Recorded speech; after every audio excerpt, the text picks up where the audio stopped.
Hello everyone, welcome to my YouTube channel BSc bio वाला। आज हम पढ़ाने वाले हैं phase contrast microscope. Phase contrast microscope को जिसको हम लोग पीसीएम यानी कि P for phase, C for contrast और एम फॉर माइक्रोस्कोप यानी कि फेज कंट्रास्ट माइक्रोस्कोप से जानते हैं। तो आज इस वीडियो में हम इसी के बारे में चर्चा करेंगे। हम आपका टाइम वेस्ट नहीं करना चाहते, इसलिए हम डायरेक्ट अपनी पॉइंट की बात करते हैं कि हमको अपने वीडियो में कराना क्या है। कभी बात करनी होगी तो हम किसी बार आपसे बात कर लेंगे, लेकिन मेरा यही उद्देश्य रहता है कि हम औरों की तरह आपका टाइम वेस्ट न करें। तो सबसे पहले जो पीसीएम है उसके बारे में जानते हैं कि पीसीएम होता क्या है। तो पीसीएम व फिर phase contrast microscope is a type of microscope. ये एक प्रकार का क्या है, माइक्रोस्कोप है। उसका यूज क्या है, तो ये क्या है, ट्रांसपेरेंट। ठीक, ट्रांसपेरेंट जो स्पेसिमेन होती है, स्पॉट होते हैं, छोटे छोटे ऑर्गेनिज्म होते हैं, ठीक, बैक्टीरिया हो गए, वायरसेस हो गए, इन सबको देखने के लिए यूज किया जाता है। ठीक, तो ये सब किसके लिए यूज किए थे, पीसीएम यानी कि फेस कंट्रास्ट माइक्रोस्कोप। आपको माइक्रोस्कोप से नाम से ही पता चल जाएगा कि माइक्रोस्कोप का वर्क क्या है। ठीक, आप लोग बहुत मतलब 2 क्लासेस चल चुकी है माइक्रोस्कोप की, तो माइक्रोस्कोप के बारे में इस यूनिट में पढ़नी ही है। तो माइक्रोस्कोप का यही यूज है कि उसके मतलब वो मैग्नीफिकेशन पावर के साथ साथ उसको देखना, मतलब स्पेसिमेन को, स्पॉट को देखना, उसको मतलब उसके क्लियर को बताना कि क्या क्या इसमें है। तो यही सब होता है मतलब माइक्रोस्कोप का वर्क। ठीक, तो इंडस्ट्री में इसका उपयोग करते हैं, तो कहीं पैरामेडिकल कॉलेजों में करते हैं। ठीक, उसके बाद मेडिसिन वाले, ड्रग्स वाले उसमें करते हैं, ड्रग्स के कंपनी में या फिर इंडस्ट्री में करते हैं। तो यही सब इसकी जो है कि क्या है, यूजेज हैं उसके फेस कंट्रास्ट माइक्रोस्कोप। तो उससे पहले हम सबसे पहले जान लेते हैं कि फेस कंट्रास्ट माइक्रोस्कोप का डिस्कवरी किसने किया थी। तो पीसीएम वाला phase contrast microscope was discovered by Fritz Zernike. Fritz Zernike जो एक साइंटिस्ट थे, फ्रिट्ज जेरनिक एक साइंटिस्ट थे जिन्होंने फेस कंट्रास्ट माइक्रोस्कोप के बारे में बताया था। ठीक, किसने बताया था, फ्रिट्ज जेरमिन ने। ठीक, कब बताया था, 1932 यानी कि 1932 में इन्होंने फेस कंट्रास्ट माइक्रोस्कोप के बारे में डिस्कवर किया। ठीक, तो आइए चलते हैं, पहले माइक्रोस्कोप यानी कि फेस कंट्रास्ट माइक्रोस्कोप के बारे में जानेंगे, उसके बाद इसके इमेज फॉर्मेशन के बारे में जानेंगे, देन उसके बाद हम लोग आएंगे उसके क्या क्या एप्लीकेशंस हैं। ठीक, तो आइए स्टार्ट करते हैं। तो फेस कंट्रास्ट माइक्रोस्कोप, ठीक, इज ए ऑप्टिकल माइक्रोस्कोप यानी कि जो स्कोपिंग यानी कि किसी चीज को देखना माइक्रोस्कोप के द्वारा, ये एक टेक्निक है। क्या है ये एक टेक्निक है जो जिसके द्वारा हम किसी वस्तु को या फिर किसी ऑर्गेनिज्म को देखते हैं। ठीक, अच्छा, यहाँ तक तो बात आएगी समझ में। तो face contrast microscope is a optical microscope technique that convert phase shift in the light passing through. क्या करता है ये जो फेस कंट्रास्ट माइक्रोस्कोप है, उसके आगे थोड़े से और सेंटेंस पढ़ लेते हैं हम लोग ताकि क्लियर हो जाए एक ही बार में। A transparent specimen to brightness change in the image, यानी कि इसका मतलब यही है। देखिए, आपका जो ये वीडियो बनाया जा रहा है बीएससी थर्ड सेमेस्टर के लिए, ये आपका जो एग्ज़ाम है, अब सॉरी सब्जेक्टिव है। कैसा है, सब्जेक्टिव यानी कि थियरी पे होगा, थियरी होगा। तो उसी पर्पज़ से, थियरी के पर्पज़ से ये टॉपिक बनाए जा रहे हैं कि आप लोग को थियरी का एक आइडिया हो जाए कि थियरी की कैसे हमको लिखना है।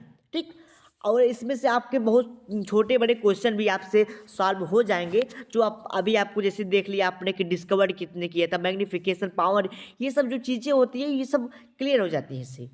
ठीक, चलिए अच्छा आगे बढ़ते हैं, छोड़िए वो सब बातें। पासिंग थ्रू ए ट्रांसपेरेंट, यानी कि जो माइक्रोस्कोप ऐसी टेक्निक है जो ट्रांसपेरेंट स्पेसिमेन होता है, brightness change in the image, जो ब्राइटनेस को चेंज कर देता है उसके इमेज के थ्रू, ठीक, जिससे हम लोग क्या करते हैं, जिससे हमको वो जो होता है कि स्पेसिमेन है वो दिखाई पड़ेगा। ठीक, यही बात है कि बस स्पेसिमेन को देखना है, इसमें उसमें क्या दिखाई पड़ रहा है, और ज़्यादा इसमें कोई तकनीकी नहीं है। चलिए अच्छा आगे बढ़ते हैं। One of the image major advantage of phase contrast microscope is that living cells. अच्छा देखिए, सबसे ज़्यादा एडवांसेस इसमें क्या देखिए, एडवांसेज मतलब आपकी जो है कि क्या इसके सबसे ज़्यादा यूज किए जाते हैं कि ये लिविंग सेल को देखने के लिए सबसे ज़्यादा उपयोग किया जाता है। किसका उपयोग? फेस कंट्रास्ट माइक्रोस्कोप का। यानी कि लिविंग सेल्स का मतलब आप समझ ही रहे हैं कि मृत कोशिका नहीं हो, जीवित कोशिका।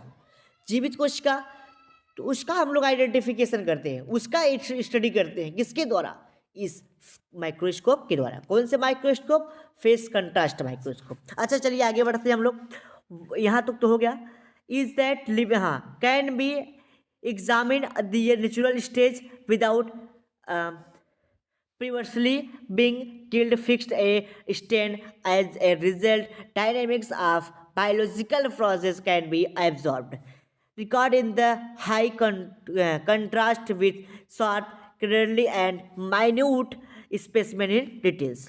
इस पे ये बताया गया है कि जो आपका फेस कंट्रास्ट माइक्रोस्कोप का जो एडवांटेज है, उपयोगिता है, वो लिविंग सेल के लिए है, इतना तो मैंने बता ही दिया।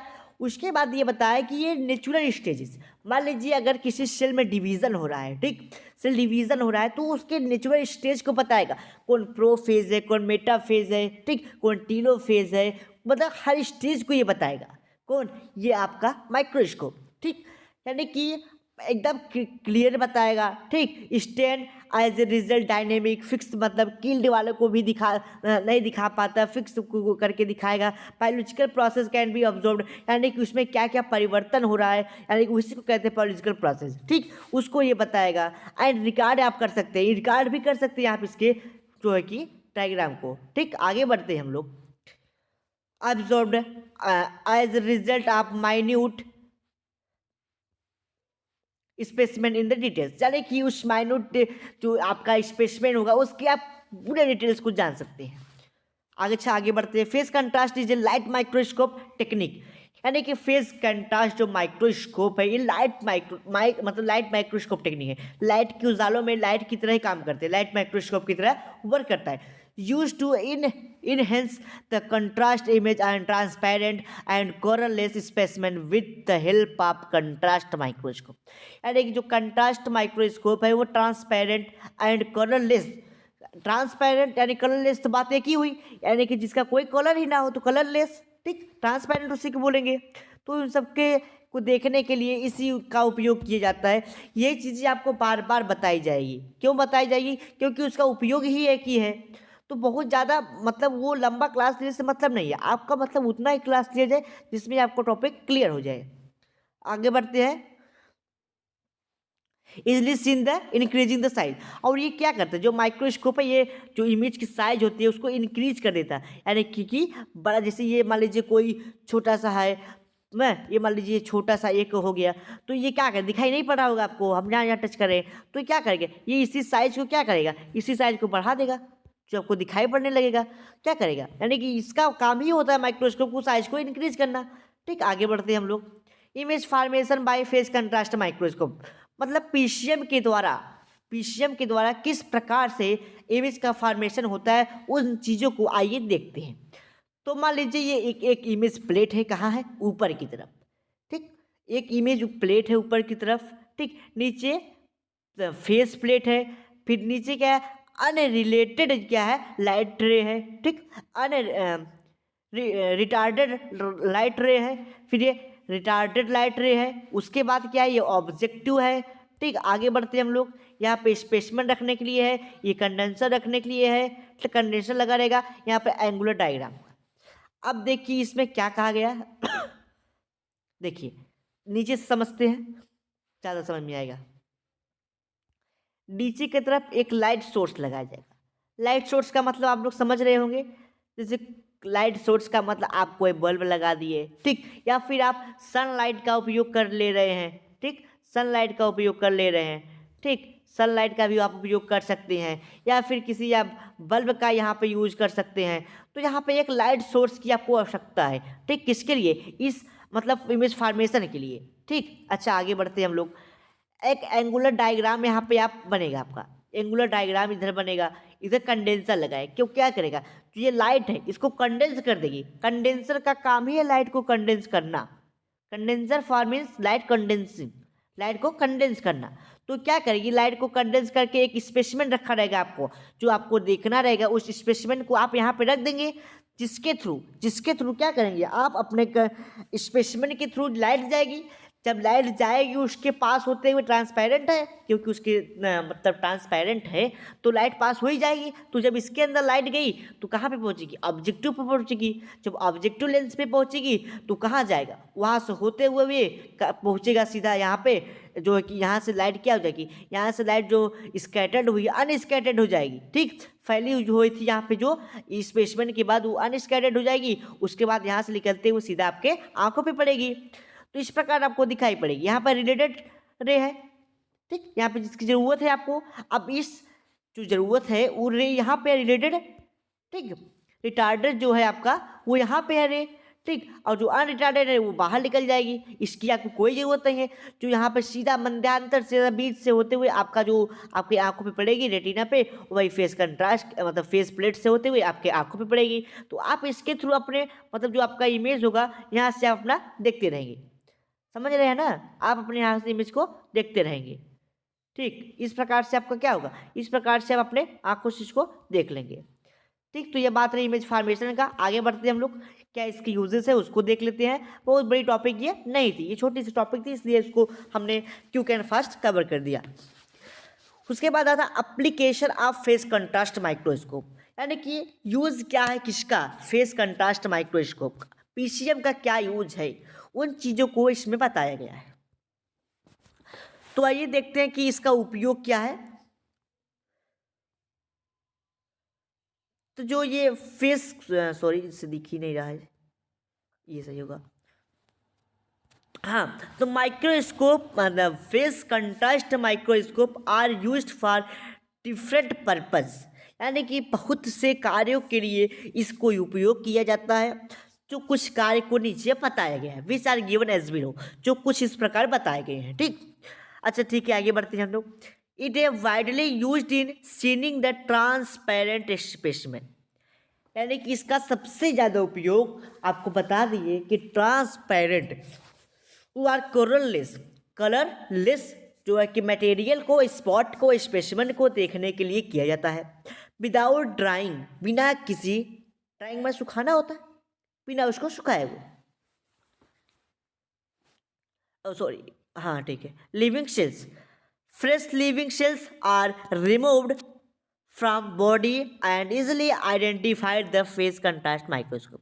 जैसे मान लीजिए आपकी कोई सेल्स आपकी बॉडी से निकाल लिया जाए और उसका अगर आइडेंटिफिकेशन करना हो, उसको आइडेंटिफाई करना, उसको स्टडी करना हो, कैंसरस सेल हो गई मान लीजिए आपकी, ट्यूबर वाली सेल हो गई आपकी, कोई भी सेल हो गई, अगर उसकी आपको स्टेज को देखना, वो किस प्रकार से ग्रोथ कर रही है, कैसे वो कैंसर का सेल कैसे 1 से 2, 2 से 4 कर रही है, कैसे वो एक ट्यूबर का निर्माण कर रही है, ट्यूबर सेल, तो उसके बारे में जानने के लिए आप इसका उपयोग करते हैं।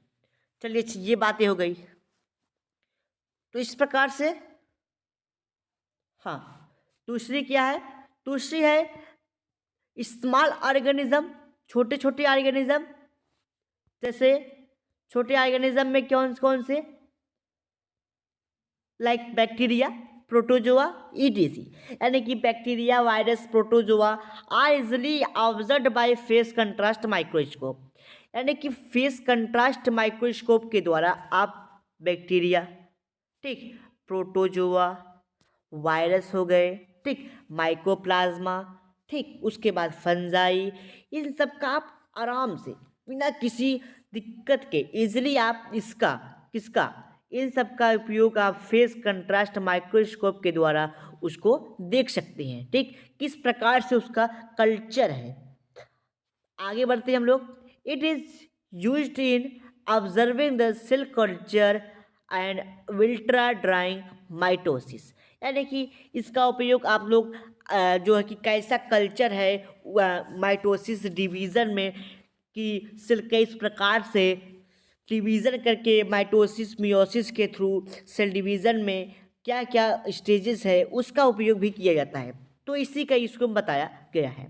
अगली पॉइंट आती है जो आपकी है इसमें, तो with the help of phase contrast microscope internal cellular component like mitochondria, Golgi body, endoplasmic reticulum are easily identify. इसके मतलब ये बताया गया है कि ये जो फेस कंट्रास्ट माइक्रोस्कोप है, फेस कंट्रास्ट जो माइक्रोस्कोप है, इसको द्वारा आप इंटरसेलुलर यानी कि जो सेल के अंदर, इंटरसेलुलर मतलब सेल के अंदर की जो पार्ट है, कंपोनेंट्स हैं, ठीक, सेल ऑर्गेनेल्स हैं, उसका उपयोग आप कर सकते हैं देखने में। लाइक माइटोकॉन्ड्रिया को आप देख सकते हैं आसानी से, गोल्गी बॉडी को, ठीक, एंडोप्लाज्मिक रेटिकुलम को, फिर उसके बाद न्यूक्लियोलस को देख सकते हैं आप, न्यूक्लियस को देख सकते हैं, साइटोप्लाज्म में क्या क्या एक्टिविटी हो रही है उसको आप देख सकते हैं। तो मतलब इसका पर्पज़ ये है कि सेल ऑर्गेनेल्स के बारे में स्टडी करना। It is used for the examine of growth dynamics and behaviour of the wide variety of the living cell in cell culture. आप अच्छा इसका उपयोग एक चीज़ और बताया गया कि उसका ग्रोथ को आप देख सकते हैं, बिहेवियर को देख सकते हैं, उसकी वैरायटी को देख सकते हैं और लिविंग सेल का कल्चर देख सकते हैं। तो यही बातें हम कब से बोल रहे हैं, मतलब कल्चर आप देख सकते हैं किस प्रकार से उसकी ग्रोथिंग हो रही है। और बहुत इसमें वो नहीं है, आप इसको अपने से भी पढ़ सकते हैं, बस एक थियरी के पर्पज़ से आपको दिखाना था। तो ये आज ये भी कंप्लीट हो जाता है। अगले लेक्चर में हम एक नई उस लेके आएंगे, क्या नई माइक्रोस्कोप के साथ आएंगे जिसका नाम होगा फ्लोरेंस माइक्रोस्कोप। इस माइक्रोस्कोप के बारे में हम लोग अगली क्लास में पढ़ेंगे, ठीक। तब तक thank you to all of you, मिलते हैं अगले लेक्चर में। अगर आपको कोई नोट्स PDF डाउट है तो आप हमसे मेरे व्हाट्सअप नंबर, अपने मोबाइल नंबर से मेरे व्हाट्सअप नंबर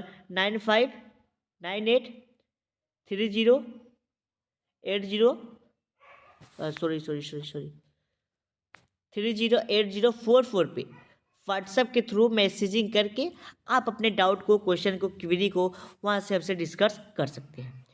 तो चलिए मिलते हैं अगले क्लास में।